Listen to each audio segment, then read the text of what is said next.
मुळे जालन्यात तरुणीवर लैंगिक अत्याचार करून धर्मांतरासाठी दबाव टाकल्याचा प्रकार समोर आलाय।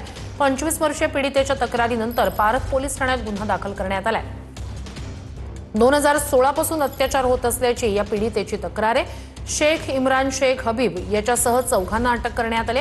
भोकरदन तालुक्यातील वालसावंगी गावातील ही घटना समोर येते।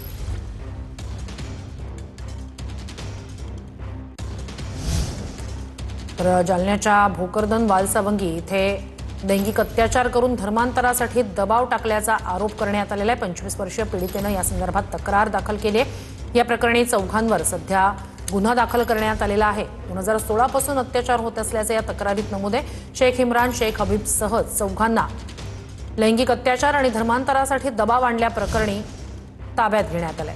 तर जालन्यात तरुणीवर लैंगिक अत्याचार करून धर्मांतरासाठी दबाव टाकल्याचा आरोप करण्यात आलेला आहे। 25 वर्षाच्या पीडितेनं तक्रार दाखल केली, त्यानंतर या प्रकरणी गुन्हा दाखल करण्यात आलेला आहे। 2016 पासून अत्याचार होत असल्याचं या पीडितेचं म्हणणं आहे। चौघांना या प्रकरणी अटक करण्यात आली आहे। अधिक या सगळ्या संदर्भात जाणून घेऊया आपले प्रतिनिधी रामनाथ ढाकणे यांच्याकडून। रामनाथ, हा सगळा प्रकार कधी समोर आलाय, काय अधिकचे अपडेट्स आहेत?